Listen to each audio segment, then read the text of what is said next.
Hello friends, तमारू स्वागत है मारा किचन में।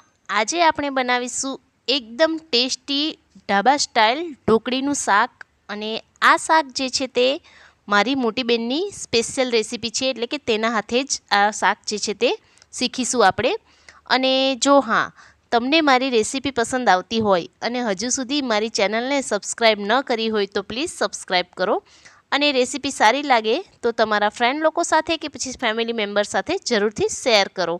તો ચાલો બનાવીએ એકદમ ટેસ્ટી એવું ઢાબા સ્ટાઇલ ઢોકળીનું શાક। તો તેના માટે સૌપ્રથમ 1 વાટકી જેટલો ચણાનો લોટ એટલે કે ઝીણો જે ચણાનો લોટ હોય તે લીધો છે અને તેને આપણે સૌપ્રથમ આ રીતે ચાળી લેશું। તો આ રીતે લોટને ચાળ્યા બાદ હવે તેમાં પાણીનું માપ આપણે જે વાટકી ભરીને ચણાનો લોટ લીધો છે તે જ વાટકીમાં આ રીતે 2 ચમચી જેટલું પાણી જે છે તે ઓછું લીધું છે તેટલું પાણી લેવું। ત્યારબાદ હવે પાણીને અહીં એક તપેલીમાં ઉમેરી દીધું છે અને તેમાં 1 પાવરું જેટલું તેલ અને સ્વાદ પ્રમાણે મીઠું ઉમેરી દેશું અને ત્યારબાદ આ પાણીને ઉકળવા દેશું। તો પાણી એકદમ સરસ રીતે ઉકળી જાય 3 થી 4 મિનિટમાં, ત્યારબાદ આપણે જે ચણાનો લોટ ચાળીને રાખ્યો છે તે અહીં તપેલીમાં ઉમેરી દેશું અને ગેસની ફ્લેમ એકદમ મીડિયમ રાખવાની છે અને ત્યારબાદ ચણાના લોટને એકદમ સરસ રીતે આ રીતે પાણી સાથે મિક્સ કરી લેશું। અહીં હલાવવા માટે તમે વેલણનો પણ ઉપયોગ કરી શકો છો, જે રીતે આપણે ચોખાના લોટનું ખીચું બનાવીએ તે જ રીતે। તો આ રીતે એકદમ સરસ રીતે ચણાના લોટને પાણી સાથે આપણે મિક્સ કરી લેશું અને ત્યારબાદ ગેસની ફ્લેમ જે છે તે આપણે બંધ કરી દેશું અને ત્યારબાદ હવે અહીં એક નાની એવી પ્લેટ લીધી છે, તેમાં આપણે જે ચણાનો લોટ મિક્સ કર્યો છે પાણી સાથે તેને અહીં થાળીમાં આપણે ઉમેરી દેશું અને ત્યારબાદ તેને એકદમ સરસ રીતે આ રીતે ફેલાવી દેશું। તો ચણાનો લોટ સરસ રીતે ફેલાઈ જાય ત્યારબાદ હવે તેને સરસ રીતે પાથરવા માટે એક વાટકીમાં આ રીતે નીચે તળિયે થોડું તેલ લગાવેલું છે અને તે વાટકી વડે લોટને આ રીતે થોડો એવો આપણે દબાવી દેશું, એટલે કે તે સરસ રીતે લોટ થાળીમાં ફેલાઈ પણ જશે અને ઢોકળી જે છે તે લોટ ઉપરથી આ રીતે લીસો પણ થઈ જશે। અને આ રીતે એકદમ સરસ રીતે ફેલાઈ જાય ત્યારબાદ હવે આ પ્લેટને થોડીવાર માટે આપણે આ લોટને ઠંડો થવા દેશું। તો આ રીતે થોડો એવો ઠંડો થઈ જાય ત્યારબાદ હવે તેમાંથી આપણે નાના નાના આ રીતે કાપા પાડી લેશું। તો અહીં તમારે ઢોકળી જે પ્રમાણે કરવી હોય તે રીતે કરી શકો છો। તો અહીં નાની નાની આ રીતે ઢોકળી થશે એટલે તે રીતે કાપા જે છે તે પાડી લીધા છે અને ત્યારબાદ આપણે જે તપેલીમાં ખીચું બનાવ્યું છે તેમાં થોડું પાણી ઉમેરીને એ તપેલીને હમણાં સાઈડ પર રહેવા દેશું અને ગ્રેવી કરવા માટે અહીં 2 મીડિયમ સાઇઝની ડુંગળી લીધી છે અને 15 થી 20 જેટલી લસણની કળી લીધી છે।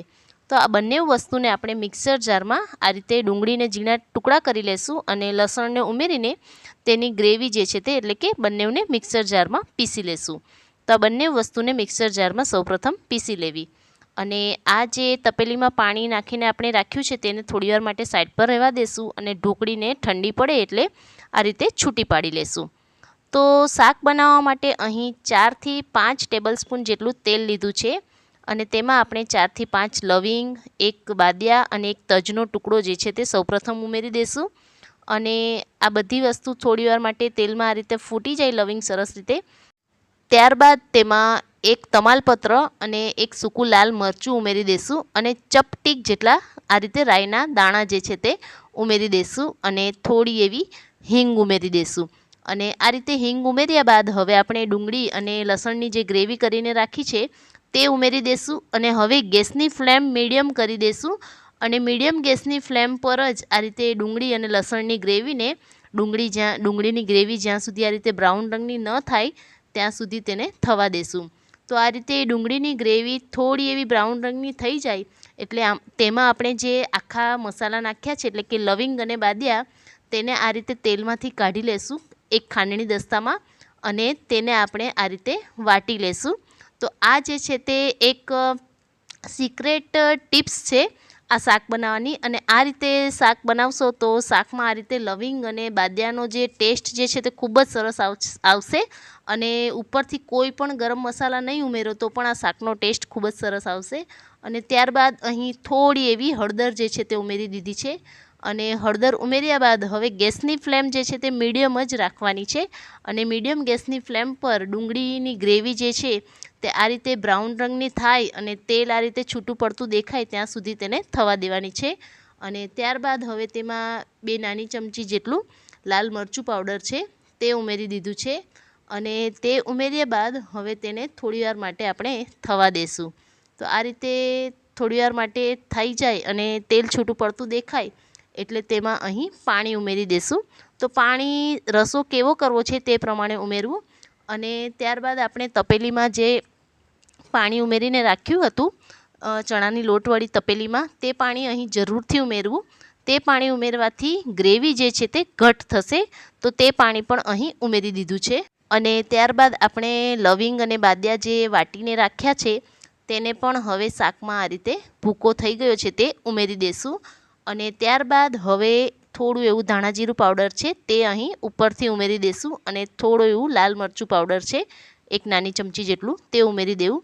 તો આ રીતે ઉપરથી પાણીમાં લાલ મરચું પાવડર ઉમેરવાથી પણ શાકનો કલર ખૂબ જ સરસ આવશે અને જરૂર પ્રમાણે થોડું મીઠું ઉમેરી દેવું અને ત્યારબાદ હવે આ પાણીને આપણે 5 થી 7 મિનિટ માટે ઉકળવા દઈશું. એટલે આ રીતે પાણીને ઉકળવા દઈશું અને પાણી એકદમ સરસ રીતે ઉકળી જાય ત્યારબાદ આપણે જે ઢોકળી બનાવીને રાખી છે તે ઢોકળીને ઉમેરી દઈશું. તો પાણીને પણ આ રીતે ઉકળી જાય ત્યારબાદ જ ઢોકળી ઉમેરવી અને આ રીતે ઢોકળીને ઉમેર્યા બાદ હવે હાઈ ગેસની ફ્લેમ રાખીને આપણે આ શાકને થોડીવાર માટે ઉકળવા દઈશું. એટલે કે શાક 3 થી 4 મિનિટ માટે ઉકળશે એટલે આ ઢોકળી જે છે તે જાતે જ ઉપર આવવા માંડશે. એટલે કે ઉપર આ રીતે આવવા માંડશે એટલે સમજી જવું કે શાક જે છે તે થઈ ગયું છે. તો આ રીતે તેને 3 થી 4 મિનિટ શાક ઉકળશે એટલે ઢોકળી જે છે તે આ રીતે ઉપરની સાઈડ આવવા માંડશે. તો અહીં શાક જે છે તે રેડી થઈ ગયું છે અને હવે ગેસની ફ્લેમ જે છે તે બંધ કરી દઈશું. તો અહીં તૈયાર છે એકદમ ટેસ્ટી ઢાબા સ્ટાઇલ ઢોકળીનું શાક અને આ શાક જે છે તે બાજરાના રોટલા કે જુવારના રોટલા સાથે ખાવાની ખૂબ જ મજા આવે છે અને આ રીતે ઢોકળીનું શાક તમે ક્યારેય ન બનાવ્યું હોય તો એકવાર જરૂરથી ટ્રાય કરજો. ખૂબ જ ટેસ્ટી લાગે છે અને આજની આ રેસીપી જોવા બદલ તમારો ખૂબ ખૂબ આભાર. Thanks for watching.